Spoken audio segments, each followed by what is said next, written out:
대림절 두 번째 주일에 우리에게 주시는 하나님의 말씀은 누가복음 3장 7절부터 9절까지 말씀입니다. 신약성경 91면 누가복음 3장 7절부터 9절까지 말씀입니다.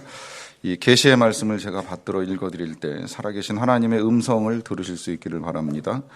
요한이 세례받으러 나아오는 무리에게 이르되 독사의 자식들아 누가 너희에게 일러 장차 올 진노를 피하라 하더냐. 그러므로 회개에 합당한 열매를 맺고 속으로 아브라함이 우리 조상이라 말하지 말라. 내가 너희에게 이르노니 하나님이 능히 이 돌들로도 아브라함의 자손이 되게 하시리라. 이미 도끼가 나무 뿌리에 놓였으니 좋은 열매 맺지 아니하는 나무마다 찍혀 불에 던져지리라. 아멘. 오래전에 우리 청소년부에서 그런 이야기를 들었던 적이 있어요. 모처럼 청소년부에 처음 오게 된 친구였는데 그날 하루 예배를 드리고 나서 집에 돌아가서 부모님께 그렇게 말했다고 합니다. 다시는 교회를 안 간다. 내 평생에 교회를 안 가겠다. 왜 그런가? 부모도 이유를 물었지요. 뭐가 널 그렇게 힘들게 했느냐 하는 이제 질문을 한 것인데 특별한 문제는 없었던 것 같아요. 근데 이제 처음 왔으니까 청소년부에서 환영을 했습니다. 일으켜 세우고 축복의 노래를 불러줬어요. 이게 기분이 나빴던 거예요. 요즘 청소년들이 보일 수 있는 반응이라고 생각을 합니다.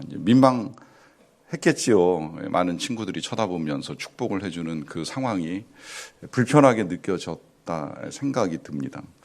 문제는 그 불편한 기분 때문에 평생에 정말 하지 말아야 될 중차대한 결정을 한 겁니다. 자신의 기분에 따라서 내가 교회 가는 걸 더 이상 하지 않겠다 하는 결정을 한 거죠. 그 이야기 들으면서 목회 초년병 시절에 선배 목사님이 해주셨던 말씀이 생각이 나더라고요. 교인들 잘 다뤄라. 요새 성도들은 기분 나쁘면 천국도 안 간다. 수십 년 됐는데 한 20년 된 것 같아요. 98년 사역할 때 들었던 이야기니까 지금도 제 머릿속에 가슴에 남아 있습니다. 성도를 기분 나쁘게 하면 안 되겠구나. 하나님이 우리를 불러 세우신 건 기분 나쁘지 않게 잘 달래서 천국까지 갈 수 있도록 도와주라고 세우신 건데 이거 잘못해서 정말 천국 가는 길 막으면 그야말로 자기도 못 들어가면서 남도 못 들어가게 하는 이거 바리새인 같은 일 아닌가 이제 이런 생각을 합니다. 그런데 한 번쯤은 뒤집어서 이제 생각을 해보는 거예요. 도대체 그 안 가겠다라고 하는 그 마음은 무엇에 근거한 것인가? 이게 다 내 기분, 내 기준이잖아요. 내 기분에 따라, 내 기준에 따라 내가 결정해서 내가 판단하고 내 마음대로 이렇게 하겠다 이야기하는 겁니다. 자, 그런 우리의 생각에 따라 움직이게 될 때 한 번쯤은 하나님 기분 어떠실까요? 하나님의 마음은 어떠실까요? 그런 사람을 보는 하나님의 기분은 좋으실까요? 물론 하나님은 자비하셔서 긍휼이 풍성하시니까 그런 사람, 그런 태도도 긍휼히 보실 거라고 생각을 하기는 합니다만은 전 그런 하나님의 마음을 갖는 게 쉽지 않더라고요. 저 마음 같으면 만약에 제가 감히 하나님이라면 그래 오지 마. 때로는 정말 네 기분대로 네가 그렇게 할 것 같으면 나도 싫어 이렇게 말할 수 있지 않을까 하는 생각은 해봐요. 말은 해본 적이 한 번도 없었어요. 그런데 신문 보다가 그런 말을 그냥 대놓고 하시는 목사님도 계시더라고요. 울산에 계신 어느 목사님이 어느 날 그 교회로 이제 걸려온 전화를 받으셨어요. 자신을 어느 교회 다니는 권사라고 소개한 이 사람이 이렇게 시작을 한 거예요. 요새 목사님 교회 소문 많이 들었어요. 그래서 교회를 옮길까 하는 생각을 가지고 있어요. 왜 옮기려고 하십니까? 이러고 이제 질문을 해봤다는 거예요. 들어보니까 별 이유가 없어요. 그냥 다니는 교회가 싫은 거예요. 거기뿐만이 아니라 이전에도 이미 교회를 옮긴 경력이 있는데 보니까 한 군데는 교회 사랑이 없어서 그렇고 한 군데는 목사 설교가 마음에 안 드는 거예요. 이 교회에 사랑이 없다는 말 함부로 하지 마세요. 꼭 그런 말 하는 분에게 제가 꼭 질문하고 싶었던 게 있었어요. 그렇게 말씀하시는 분은 얼마나 사랑이 많으셔서 그런 말을 함부로 하시는지. 정말 사랑이 많으면 그런 말도 우리가 입 밖으로 내기가 굉장히 힘든 거예요. 근데 교회에 사랑이 없다, 난 많다 이런 뜻이 되는 게 아니잖아요. 함부로 말할 수 없는 말들을 하면서 이제 교회를 옮기겠다는 말을 하니까 이 목사님이 듣다 보니까 이거 영 아닌 거예요. 자신을 이제 고객처럼 대우해 달라. 이게 목사님 표현입니다. 고객처럼 대우해 달라라는 이제 뜻을 가지고 말하면서 묻지도 않았는데 자기 직장이 어디고 직위가 무엇이고 하면서 이제 자신을 과시하는 일을 하길래 이거 시간 낭비라고 생각을 하신 거예요. 그러다 보니까 이제 목사님이 이렇게 말씀하셨답니다. 권사님이라고 하셨죠? 네. 잘 들으세요. 꺼질지어다. 예? 꺼지라고요? 출석하시는 교회에 충성을 다하세요. 교회는 나 같은 죄인이 감히 하나님의 은혜로 나아가서 예배를 드리는 곳이지 내가 나가주는 곳이 아닙니다. 철저하게 회개하시고 출석하시는 교회 담임 목사님 잘 섬기고 신앙생활 잘 하세요. 이러고 전화를 끊으셨다 하는 기록이 신문에 그대로 남아 있습니다. 여러분, 이 목사님은 어떻게 생각하세요? 옳다고 생각하세요? 이런 일이 가능하다고 생각을 하세요? 이걸 또 더군다나 우리가 직접 들었다고 한번 생각을 해봐도 좋을 것 같아요. 내가 이런 말씀 들으면 어떻게 반응할 것이냐. 한편 이런 생각도 들었어요. 그래도 좀 심하지 않은가. 교회까지 왔는데. 교회 안 다니는 사람도 있는데 그래도 교회까지 오면 잘한 거 아닌가. 교회 와서 지금까지 신앙생활하고 예배 잘 드리고 하는데 굳이 그렇게까지 말해야 되나 하는 생각을 우리가 할 수도 있는데요. 그런데 놀랍게도 지금 우리가 계속 이제 12월 한 달 동안에 보고 있는 세례 요한이 그런 태도를 보여주는 것을 보게 됩니다. 오늘 먼저 말씀 7절을 보시면 이렇게 기록되어 있습니다. 요한이 세례를 받으러 나오는 무리에게 이르되 독사의 자식들아 누가 너희에게 일러 장차 올 진노를 피하라 하더냐 그래요. 자, 여기 지금 요한에게 세례를 받으러 나오는 사람들이 있었고요. 그들에게 세례 요한이 보여준 반응입니다. 우리가 사람을 기분 나쁘게 하는 방법이 몇 가지가 있잖아요. 말로 사람을 기분 나쁘게 해주는 방법. 오늘 그걸 세례 요한이 가르쳐 주더라고요. 첫 번째 방법, 가장 굵고 짧게 사람을 기분 나쁘게 하는 방법이 뭐예요? 욕하는 거예요. 그래서 우리가 가장 일반적으로 가장 많이 사용하는 욕 있잖아요. 개, 자제분. 이거 잘못 표현하면 이제 거룩한 강단을 훼손할 수 있기 때문에 제가 완곡하게 표현을 바꿨는데 사실 성경이 번역한 이 내용이 이제 그렇게 번역을 해준 거예요. 독사의 자식들아. 원래는 자식 아니에요. 마태복음 23장에 가서 보면 예수님이 말씀하신 건 그냥 독사의 새끼들아 이렇게 번역을 해놨어요. 그러니까 이게 똑같은 단어인데 이제 어디는 새끼로 번역을 하고 어디는 자식으로 번역을 했는데 여기서는 이제 완곡하게 독사의 자식들아라고 번역을 했지만 이렇게 번역을 해서 들린다고 하더라도 사실은 별로 좋은 이야기는 아니잖아요. 뱀의 새끼들아, 뱀의 자식들아 이렇게 들린다 하는 것이 그렇게 썩 좋은 표현 아니잖아요. 여러분들이 이런 표현을 들으면 어떠실 것 같아요? 제가 한번 해볼게요. 들어보세요. 하려다가 제가 세례 요한이 아니니까 또 이 추운데 힘겹게 예배드리러 온 여러분들이 은혜는 받지 못하고 시험 들어 또 나도 기분 나빠서 교회 안 가 하실까 봐 제가 감히 그런 표현을 사용하지는 않지만 어쨌든 듣는 입장에서 생각만 해봐도 그렇게 썩 유쾌한 표현이 아니에요. 그런데 놀랍게도 세례 요한은 사람을 기분 나쁘게 하는 두 번째 방법을 그 다음에 사용을 하는 거예요. 이 독사의 자식들아 이렇게 불러놓고 그 다음에 뭐라 그래요? 누가 너희에게 일러 장차 올 진노를 피하라 하더냐 그래요. 두 번째 방법이 뭐예요? 진노, 저주를 퍼붓는 거예요. 우리나라 사람들 같으면 옛날에 가장 일반적으로 사용했던 저주, 이 망할 놈의 자식아 하는 뜻으로 너희가 하나님의 진노를 피할 수 있을 것 같으냐? 아니 이 진노받아 마땅한 자식들아 라고 하면서 욕과 저주를 섞어서 말씀을 하고 계십니다. 뭔가 좀 이상하지 않아요? 세례를 받으러 나왔는데 이 광야까지 왔는데 맘먹고 왔는데 큰 결심하고 왔는데 왜 여기 나온 이 사람들에게 세례 요한이 이렇게까지 말하면서 그들의 심기를 불편하게 만들고 있는 것일까요? 그 이유가 8절에 기록되어 있습니다. 그러므로 회개에 합당한 열매를 맺고 속으로 아브라함이 우리 조상이라 말하지 말라. 내가 너희에게 이르노니 하나님이 능히 이 돌들로도 아브라함의 자손이 되게 하시리라고 말씀을 합니다. 자, 여기서 세례 요한이 선포하고 있는 말씀은 바로 오늘 우리가 듣는 말씀의 제목입니다. 회개에 합당한 열매를 맺으라 하는 거예요. 그러니까 세례만 받아서 안 된다는 거예요. 나 죄사함 받고 싶어. 그러니까 나도 세례해줘. 해서 세례만 받는 것이 아니라는 거예요. 세례 받으려고 하면 세례에 합당하게 회개가 있어야 되고 또 진짜 회개를 했다라고 한다면 그 회개에 합당한 열매가 있어야 된다는 거예요. 열매. 증거가 나타나야 된다는 것입니다. 이 증거 없이 세례 받는다고 회개했다고 해서 회개가 아니라는 거예요. 그냥 마음의 죄를 깨닫고 뉘우치고 잘못했어. 정말 용서를 받았으면 좋겠어 정도까지로 해결되는 문제가 아니라는 거예요. 실제적으로 삶의 변화가 일어나야 되고 그 변화된 증거가 확실하지 아니하는 한 그런 한 하나님의 진노를 피할 수 없다라고 하는 것이 오늘 세례 요한이 그에게 나아오는 이 이스라엘 백성들에게나 오늘 이 아침에 예배하러 나온 저와 여러분들 모두에게 들려주시는 하나님의 말씀입니다. 확실한 증거가 있느냐, 확실한 열매가 있느냐, 어떤 변화가 일어났느냐, 말로만 내가 잘못했다 하는 그런 생각이 아니라 실제적으로 그 잘못된 걸 바꾸는 선한 결과들은 어떻게 나타나고 있는가 하는 것을 말씀하고 계시는 것입니다.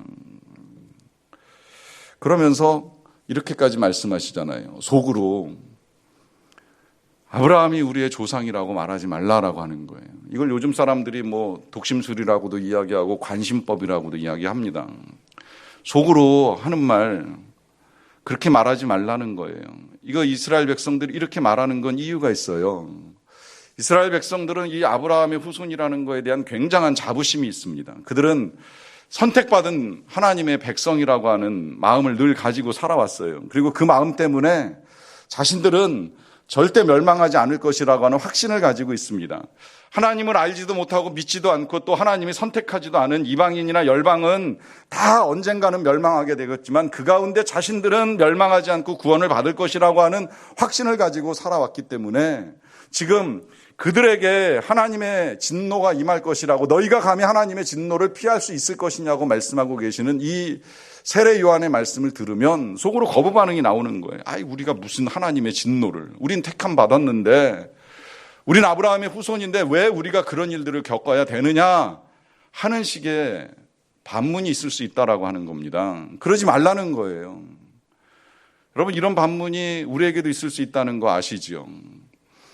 혹 정말 여러분들이 하나님의 진노를 피할 수 없다고 회개에 합당한 열매를 맺으라고 말씀하시면 우리도 이런 거 저런 거 다 끌어낼 수 있어요. 내가 지금까지 신앙생활을 얼마나 해왔는데 이게 그냥 예배만 드린 것도 아니고 열심히 봉사하는 일도 해왔는데 이런 신앙생활이 수십 년이고 난 어머니 뱃속부터 했고 어머니 뱃속뿐만이 아니라 조상 대대로 3대 4대 6대까지 대를 이어서 지금 신앙생활을 해왔는데 내가 하나님의 진노를 받는다고 멸망을 당한다고 그런 일이 나한테 일어난다고 이렇게 말하지 말라는 거예요. 속으로 그렇게 생각하지 마시라고 지금 말씀드리는 겁니다. 그러면서 한 말씀을 더 하셨잖아요. 하나님이 능히 이 돌들로도 아브라함의 자손이 되게 하시겠다. 현장에서는 실제로 세례 요한이 요단 강가에 있는 많은 돌멩이들을 보면서 말씀을 하셨을 거예요. 너희들 아니어도 이 돌멩이들 여기 수없이 굴러다니는 이 많은 자갈들을 가지고도 하나님은 아브라함의 후손을 만들 수 있다. 이게 도대체 무슨 말일까요? 여러분들 아시겠지만 세상에 가치 없는 게 돌멩이입니다. 세상에 흔하디 흔한 게 돌멩이에요. 가끔 특별한 돌멩이를 귀하게 여기는 분들이 계시긴 하지만 그런 돌멩이 아닌 다음에야 세상에 널려 있는 돌멩이 가지고 이게 대단하다 귀하다 이렇게 여길 사람이 어디 있겠어요. 그런데 왜 세례 요한이 여기에 빗대어서 지금 하나님이 이 돌들을 가지고 아브라함의 자손이 되게 하시겠다라고 말씀하실까요? 나중에 이 말씀을 예수님도 사용하시잖아요. 우리 예수님이 예루살렘에 입성하실 때에 나귀를 타고 예루살렘에 들어가는데 많은 백성들이 소리를 지릅니다. 호산나 우리의 왕이시여 우리를 구원하소서 노래를 부르는 일이 있었어요. 그 소리가 얼마나 시끄러웠는지 그 성전 안에 있는 몇몇 사람들이 시끄럽다고 조용히 하라고 소리를 치는 일이 있었어요. 그때 우리 예수님이 비슷한 말씀을 하시죠. 내버려 두어라. 저들이 소리 지르지 아니하면 이 돌들이 소리 지르리라, 이 돌들이 찬양하리라 하면서 누군가 해야 될 일을 하지 아니하면 아무 무가치해 보이는 돌이 그 일을 대신하게 될 것이다라고 하는 말씀을 지금 하고 계시는 거예요. 그러니까 아브라함의 자손들이라고 하는 자부심을 가지고 살아가는 이 사람들이 아브라함의 자손다운 삶을 살지 아니하면 하나님은 또 다른 누군가를 통하여, 그것이 이제 이방인들을 통하여 나타났잖아요. 이방인들을 통하여 아브라함의 후손을 만드신 거예요. 그 가운데 이제 우리가 하나님을 알게 된 거잖아요. 이스라엘 백성들이 하나님의 백성다운 삶을 살지 못하다 보니까 하나님은 그들을 포기하시고 다른 누군가, 이 이스라엘 자손들에 의하여 돌멩이처럼 여겨졌던 이방인들을 들어가지고 하나님의 백성을 삼으시는 거예요. 믿어야 될 사람들이 하나님을 믿지 않고, 하나님을 따라야 될 사람들이 하나님을 따르지 않고, 해야 될 사람들이 하나님의 일을 하지 않고 살아가는 일들이 있다 보면 하나님 다른 누군가를 통해서 그 일들을 이루어 가신다라고 하는 것이지요. 여러분, 이것을 우리가 이렇게 생각을 하시면 좋을 것 같아요. 우리에게 많은 기회가 주어졌어요. 하나님을 믿을 수도 있고 예배할 수도 있고 섬길 수도 있는 좋은 기회들이 주어진 거예요. 이거 우리가 제대로 하지 아니하면 다른 누군가한테 넘어간다는 거예요. 다른 누군가를 통해서 하나님이 이 일들을 하신다는 거예요. 저는 민족적으로 우리나라가 참 귀한 하나님의 사명과 부르심을 받은 민족이라고 하는 생각을 가지고 있습니다. 근데 근간에 이 귀한 사명, 이 부르심이 중국이나 인도로 넘어가고 있는 것 같아서 좀 속상하고 안타까울 때가 있어요. 하나님이 우리 민족을 택하셨었는데 우리 민족을 통해서 세계와 열방을 구원하시는 일들을 이루어가기 위해서 급격하게 부흥도 주시고 성령도 부어주시고 많은 그리스도인들을 만들어내 주셨는데, 그런 우리들이 정말 이 세례 요한이 말씀하시는 것처럼 회개에 합당한 열매를 맺지 못하고 살아가는 일들이 있다 보니까 서서히 이 복음의 횃불이 넘어가고 있는 거예요. 지금은 중국이 선교사를 파송해요. 중국 교회들이 부유하고 넉넉해서 파송하는 게 아니에요. 우리들보다 훨씬 어려워요. 여전히 어렵고 지금도 그들은 핍박받고 있어요. 그런데 그 핍박받는 와중에도 한 사람이라도 더 선교사로 세워서 아직도 복음을 알지 못하는 저 중동이나 아프리카에 보내기 위해서 얼마나 기를 쓰고 있는지 몰라요.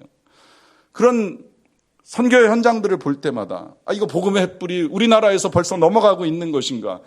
유럽이 그 복음의 횃불을 잃어버렸을 때 어둠 가운데 휩싸이는 일들이 있었고, 저 미국이 복음의 횃불을 잃어버릴 때에 타락하여 정말 엉망인 나라가 되어가고 있는데 이제 우리나라도 그런 길을 걸어야 되는가라고 하는 생각을 하면서 우리가 하지 아니하면, 우리가 이 해야 될 일들을 하지 아니하고 합당한 열매를 맺지 아니하면 또 돌 같은 누군가가 우리 대신해서 쓰임받는 일들이 일어날 수도 있다라고 하는 생각을 하면서 오늘 하나님께서 요한을 통해서 들려주시는 말씀이 당시 이스라엘 백성들만 들어야 될 말씀이 아니라고 하는 것이 너무나도 분명해지는 겁니다. 여러분, 우리의 할 일을 우리가 하지 아니하면 다른 누군가가 그 일을 대신하게 된다는 거예요. 저는 이 말씀을 개인적으로 이렇게도 적용을 할 때가 있어요. 세상 사람이 없어서 하나님이 돌 같은 나를 부르셨구나. 노래도 잘 못하고 말도 잘 못하지만 이런 사람을 하나님이 부르셔서 마이크 잡고 찬양 먼저 하게 하시고 거룩한 하나님의 말씀을 전하는 일에 사용하셨구나. 이거 난 돌같이 무가치하고 불필요한 존재이지만 세상 사람이 없어서 이제 하나님이 나 같은 사람까지도 쓰려고 한다라고 한다면 내가 어찌 이 일을 포기할 수 있겠는가? 내가 어찌 이 일을 마다할 수 있겠는가? 여러분, 제가 감히 여러분들께 이런 고백을 드리는 이유가 있어요. 그건 나 아니면 누군가 하겠지 쉽게 생각하지 마시라는 거예요. 내가 안 해도 누군가 할 사람이 어딘가에 있겠지 생각하지 마세요. 여러분들이 안 하시면 돌 같은 자가 하는 겁니다. 돌들이 소리를 지르고 돌들이 회개의 열매를 맺어가는 거예요. 그러는 동안에 우리 속으로 그런 생각만 가지고 버티는 거예요. 내가 그래도 아브라함의 자손인데, 신앙생활 해온 지가 몇 년인데, 수십 년 동안 교회를 다녔는데 내가 하나님의 진노를 받을까? 여러분, 진짜 여러분들 하나님의 진노를 받을 것 같아요? 하나님의 구원하심을 받을 것 같아요? 냉정하게 한 번쯤 잘 생각해 보세요. 무슨 열매로, 무슨 증거로 내가 진노를 피할 수 있다고 생각할 수 있겠느냐는 거예요.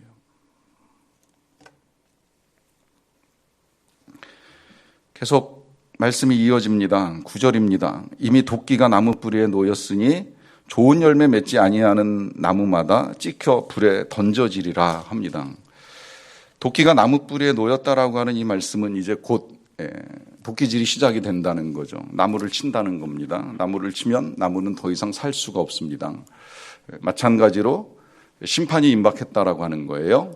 자, 이 심판이 임박했다라고 하는 이 말씀은 구원과 함께 심판이 임하기 때문에 이제 예수님을 통해서 구원의 은총이 임하게 되면 다 구원을 받는 건 아니라는 거예요. 누군가는 심판을 받습니다. 그 심판을 받는 것이 회개에 합당한 열매를 맺지 못하는 자들이라 하는 거죠. 나무 열매 없으면 계속 둘 수가 없어요. 나중에 이거 예수님이 비유로도 말씀하시잖아요. 괜히 땅만 버린다고. 아무리 거름을 주고 물을 줘도 열매 맺지 못하는 나무 땅만 차지하니까 결국은 찍어버릴 수밖에 없다는 거 나중에도 예수님이 말씀하시는데 이게 이제 심판이 진행이 되는 거예요. 그러니까 열매를 맺어야 된다는 것입니다. 그것이 그 9절 하반절에 좋은 열매 맺지 아니하는 나무마다 찍혀 불에 던져지리라 이제 이런 말씀을 지금 하시는 거예요. 자, 그러면 이제 오늘 말씀을 들으면서 저나 여러분들이 분명하게 생각을 해야 됩니다. 진짜 우리가 열매 맺고 있는 건가? 어떤 열매 맺고 있는 건가? 정말 교회 다니고 예배 드리고 열심히 살고 있는 것 같은데 진짜 열매를 맺고 있는 것이 맞는가 하는 질문을 해봐야 됩니다. 그동안에 교회를 드나들면서 우리가 이런 거 저런 거 해왔기 때문에 열매가 있을 거야라고 막연하게 추측하거나 생각하지 마시고 진짜 내가 회개했고 그 회개에 합당한 열매가 있는가라고 하는 걸 잘 생각을 해보세요. 왜 이스라엘 백성들이 이런 말씀을 하나님께 들어야만 했을까요? 그들이 하나님을 몰랐을까요? 하나님을 믿지 아니하였을까요? 더군다나 지금 이 말씀을 듣는 사람들 말씀드렸잖아요. 이 사람들은요, 예루살렘 도시에서 요단강까지 절대 가깝지 않은 거리에 있는데 거기까지 세례 받겠다고 회개하겠다고 걸어 나온 사람들이에요. 아직도 예루살렘에는 이런 세례 요한의 외침을 무시하고 전혀 미동도 하지 않고 살아가는 사람들도 많은데 그 와중에 세례 받겠다고 온 사람들에게 왜 세례 요한이 이렇게까지 말씀하시면서 너희 열매를 점검하라고 열매를 확인하라고 말씀하시는 이유가 무엇일까요? 그리고 그 열매는 도대체 무엇일까요? 구체적으로는 다음 주에 이제 말씀 속에 담겨 있기 때문에 더 보기는 하겠습니다만은 오늘은 일단 이 열매라는 걸 이렇게 생각을 좀 한번 해보는 겁니다. 열매는 결과물이잖아요. 열매는 나무가 건강하게 잘 자란 그 결과로 나타나는 겁니다. 그렇게 보면 열매가 그냥 맺혀지는 것이 아니라 이제 몇 가지 조건들이 동반돼야 돼요. 일단은 환경이 좋아야 돼요. 나무가 좋은 열매를 맺으려면 날씨가 좋아야 됩니다.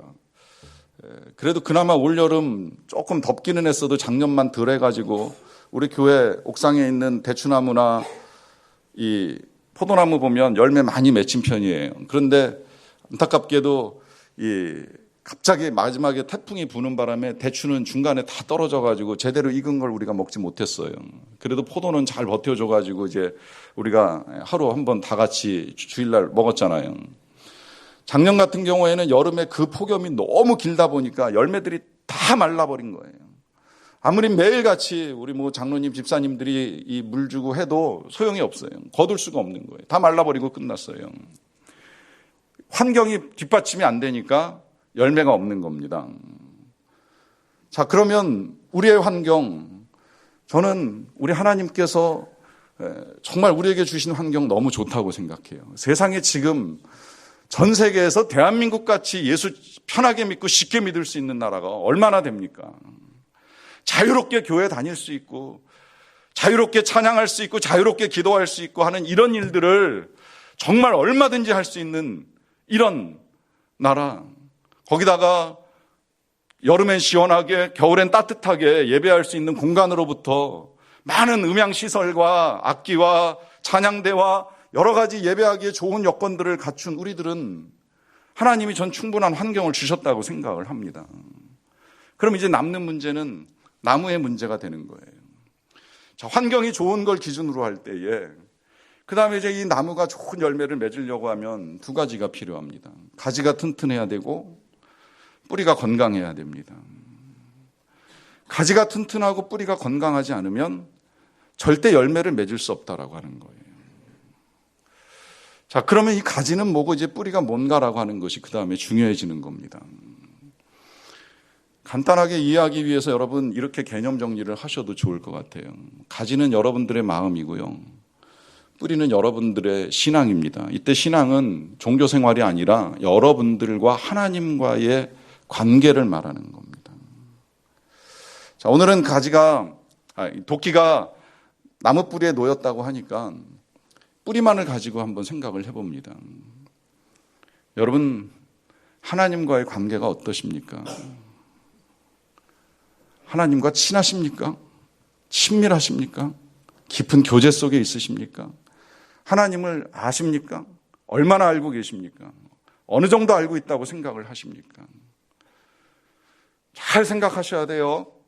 그동안에 교회에서 들어왔고 알고 있는 그런 피상적인 지식이 아니라 진짜 내가 믿음으로 마음으로 고백하는 하나님에 대한 여러분들의 믿음을 질문 드리는 겁니다.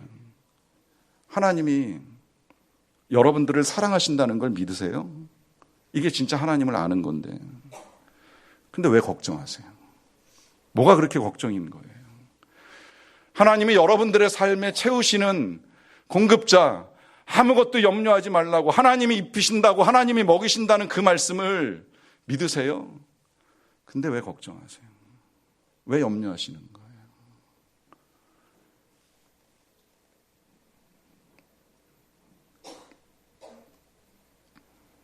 더 나아가서 하나님을 안다는 건 하나님을 사랑한다는 걸 의미합니다. 이 질문도 여러분들이 속으로 답하셔야 될 질문이에요. 하나님 사랑하세요? 진짜 하나님 사랑하세요? 여러분들이 오늘 예배하는 동기는 사랑하는 하나님이 보고 싶으셨던 거예요? 여러분들이 오늘 주중에 교회에서 섬기는 그 모든 일의 동기는 정말 하나님을 사랑하신 거예요?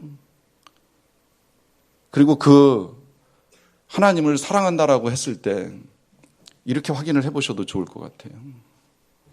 하나님 말고 그 다음에 여러분들 삶에 중요한 거 있잖아요. 좋은 거 있잖아요. 이거 다 뺏겨도 이건 뺏기기 싫다 하는 거.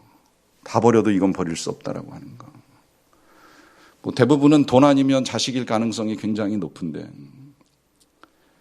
그거 정말 하나님 내놓으라 하시면 놓으실 수 있겠어요? 달라 하시면 달라 드릴 수 있겠어요? 쉽지 않지. 그러면 사랑하지 않는 겁니다. 이건 안 되지 하는 거 있으면 우린 지금까지 말로만 하나님을 사랑한다고 고백해 왔던 겁니다. 그래서 열매 맺기가 굉장히 어려워요. 여러분, 우리는 죄가 잘 인식되지 않는 시대에 살고 있어요. 요새 웬만하면 죄는 죄로 여겨지지도 않잖아요. 요새 뭐 신문 뉴스 보면 범법자들이 워낙 많은 데다가 그 범법자들이 다 내가 뭘 잘못했냐고 하는 식의 태도를 취하는 사람이 한두 명이 아니다 보니까 진짜 웬만한 죄는 죄 같지도 않고 죄를 지어도 죄 지은 줄을 모르고 남들 다 하는데 내가 뭘 그렇게 잘못했냐고, 나는 그래도 그 사람보단 낫지 않느냐고 이런 생각을 하면서 살아갈 때가 많아요. 여러분, 겉으로 드러나냐 안 드러났느냐, 보이냐 안 보이냐, 그게 중요한 게 지금 아닙니다. 뭐 그러기로 겉으로 보이는 걸로 따지면 뭐 우리 얼마나 멋있습니까? 우리 더군다나 주일날 일부에 이렇게 와가지고 이른 새벽부터 열심히 준비하고 와서 폼나게 예배드리고 열심히 봉사하는 사람들이 대부분이잖아요. 이게 겉으로 드러나는 우리의 모습이에요. 이거 가지고 이야기하자는 게 아닙니다. 지금 정말 내 마음에 얼마나 하나님을 사랑함이 있는가, 하나님께서 달라 하시면 다 내려놓을 수 있는지, 이스라엘 백성들이 아브라함의 자손이라고 부르지 말라고 하는 이유가 있습니다. 여러분, 아브라함의 자손이라고 하면 아브라함의 믿음을 가져야죠. 그 아브라함의 믿음이 뭐예요? 그 아브라함의 믿음은 아들 달라 그러면 바치는 믿음이었던 거예요. 그거 할 수 있을 때 아브라함의 자손이 되는 거예요. 하나님이 달라 하시면 그게 무엇이든지 간에, 그게 자식 아니라 자존심, 돈 아니라 세상 부귀 영화 명예라고 하더라도 이거 다 하나님 겁니다. 난 아무것도 아닙니다. 난 돌멩이 같은 인생입니다. 말하면서 내려놓을 수 있어야 아브라함의 자손이 되는 거고 하나님의 진노를 피하는 거예요. 여러분, 이런 우리를 위해서 우리 하나님이 아들 독생자를 우리에게 주셨어요. 예수님을 우리에게 보내주신 건 하나님의 사랑을 온전히 드러내시는 일을 하신 겁니다. 하나님의 사랑을 의심하지 마세요. 예수님이 증거잖아요. 십자가가 확실한 보증이잖아요. 더 이상 하나님이 날 사랑하시는지 아니하시는지 의심할 것도 없고 그 하나님이 나에게 주시는 것 때문에 걱정하고 염려할 것도 없습니다. 그저 하나님의 사랑을 신뢰하면서 난 그럼 어떻게 하나님을 사랑해야 되나? 무엇이 하나님을 기쁘시게 할까? 내 기분이 아니라 무엇이 하나님을 기분 좋게 할 것인가? 내 마음이 아니라 하나님의 마음을 기쁘시게 하는 건 도대체 무엇일까? 다시 생각해야 돼요. 그 생각에서부터 삶을 바꿀 때 독사의 자식이 아니라 하나님의 자녀가 되는 겁니다. 기도하겠습니다.